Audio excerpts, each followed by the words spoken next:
এই মুহূর্তে আমাদের জেঠিমাকে ভর্তি করাটা বেশি জরুরি। আপনি টাকাটা নিন। না বাবা,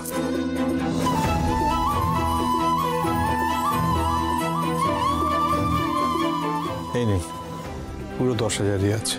দিন, এটা নিন। বাকি যেমন যেমন লাগবে বলে দেওয়া হবে। কালকের মধ্যে আরো 10,000 জমা করতে হবে।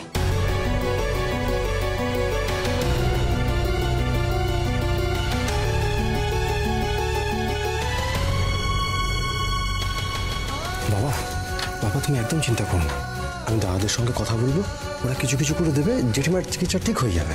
হ্যাঁ, ওরা দেবে কি জানে। বাবা, আপনি চলুন, বাড়িতে চলুন। ডাক্তারবাবু বলেছেন আবার বিকেলে এসে জেঠিমার সঙ্গে দেখা করতে। আমাদের ফিরে সবাইকে ঠান্ডা মাথায় ভাবতে হবে কি ব্যবস্থা করা উচিত। মাথার উপর মা কালী আছে, বিপদ যখন এসেছে উদ্ধারের পথও তিনি বলে দেবেন।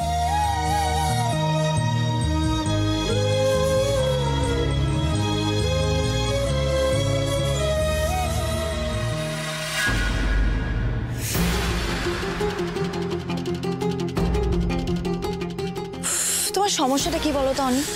তুমি এরকম ল্যাটা মাছের মতো ছটফট কেন করছো? একটু শান্ত হয়ে বসো তো। কি শান্ত হয়ে বসবো বলো তো সুমিলি? এটা কি শান্ত হয়ে বসার সময়? দীপু বাবা কেউ ফোন করছে, এত টেনশন হচ্ছে না? দরকারের থেকে একটু বেশি টেনশন করছো না তুমি? সেটাই কি স্বাভাবিক নয়? আমারও যাওয়া উচিত ছিল, কিন্তু ওরা এত তাড়াহুড়ো করে বেরিয়ে গেল যে আমি যেতে চেয়েও পারলাম না। তো তুমি ওখানে গিয়ে কি করতে অনি?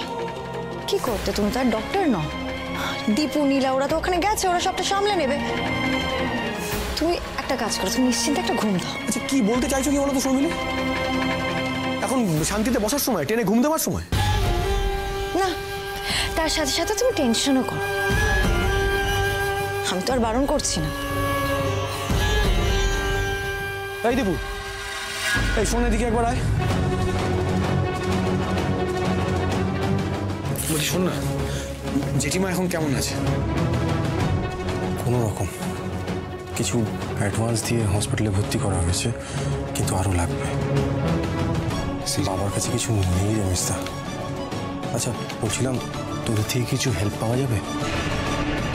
হ্যাঁ, তো বলবি তো কত কি লাগবে। হ্যাঁ, যেটা তুমি টাকা কোথায় পাবে অনি? আর তুমি ভুলে যাচ্ছ আমাদের সামনে কত বড় খরচ আছে। আমাকে ফ্র্যাঙ্কলি বলো তো অনি, তোমার ঠিক কতটা সেভিংস আছে বলবে একটু? এমনিতে এখনই আমাদের তিনজনের সংসার আমরা টেনে টুনে চালাচ্ছি। থামো না। কেন থামবো? কয়েক মাস পরে আমরা 4 জন হতে চলেছি। সেই বাচ্চাটার ভবিষ্যতের কথা আমরা ভাববো না? তার জন্য আমরা সেভিংস করবো না অনি? কি যে বলে না। দীপু, সরি রে, কিছু মনে করিস না। এই মুহূর্তে না আমরা টাকা দিয়ে হেল্প করতে পারবো না। We are very sorry. কিন্তু আমি তোর পায়ে পড়ি রে। কি করছিস কি? দেখিস দেখ, আমি তোকে বলেছি তো দেবো।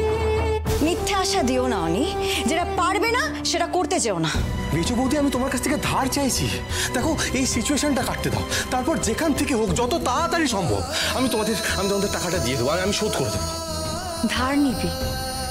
সেটা আবার শোধও করে দিবি? কি করে দীপু? তুই কি কোনো কাজ করিস? দেখ দীপু, শুনতে খারাপ লাগলেও এটাই তো সত্যি। কোন ভরসায় তোকে আমরা টাকা ধার দিই বলতো? এই শুনবি, তখন থেকে কি আবল তাবল বকছো বলো তো? না, ও কি টাকা নিজের কোনো দরকার চাইছে? ও তো চাইছে জেঠিমার চিকিৎসার জন্য। আর সবচেয়ে বড় কথা হলো, টাকা তো তুমি দেবে না, দেবো তো আমি। তাহলে তোমার তো মাথা ব্যথা কিসের? না অনি, আমাদের সন্তানের দিব্যি তুমি আর কোনো হটকারিতা করবে না। অনেক করে নিয়েছো অনেক, আর না। আমি তোমাকে আর টাকা ওড়াতে দেব না।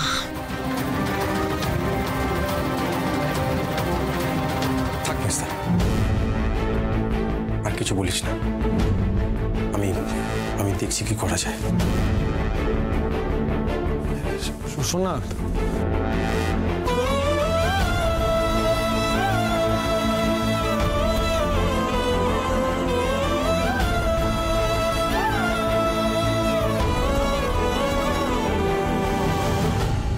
যতই আমাকে আটকানোর চেষ্টা করো সমিলি, আমার কর্তব্য আমি ঠিক পালন করব।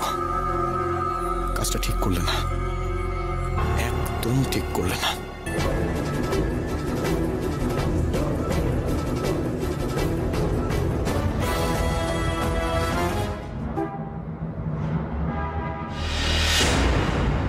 অনু, তোদের জেঠিমাকে তো হাসপাতালে ভর্তি করতে হয়েছে।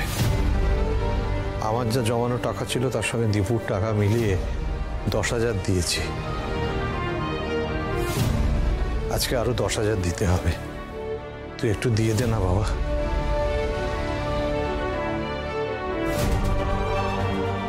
পরিস্থিতিটা তো বুঝতেই পারছিস, আপাতত দিয়ে দে না। দীপু পরে তোকে শোধ করে দেবে টাকাটা। আমাদের হাতে একদম টাকা নেই মা। আমরা তো আগেই বললাম বলো যে আমরা একদম টানতে পারছি না। আপনি বলুন মা, এই কম মাসে কিছু কম খরচ হলো কি? হাতে টাকাই তো নেই, টাকা তো দিয়েই দিতাম।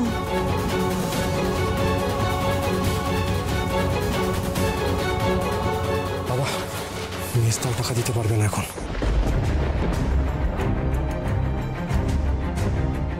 কোত্থেকে দেবে? কোত্থেকে দেবে? টাকা কি খোলাম কুচি নাকি? আসবে কোত্থেকে তুমি বলো একবার। হ্যাঁ, তোমরা ম্যানেজ করে নাও না। মানে আমার খুবই খারাপ লাগছে এটা বলতে, জেঠিমার এরকম একটা অবস্থা। কিন্তু কি করবো বলুন বাবা, আমাদের কাছে তো আর কোনো উপায়ই নেই। থাক, আর কথার দরকার নেই। যাও, তোমার ঘরে যাও।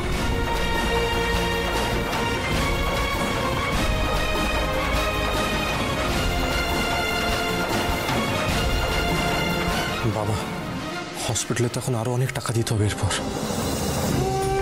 গিয়ে আর একদিন সময় চাইতে হবে। একটা দিনের মধ্যে কি হবে মাস্টারমশাই?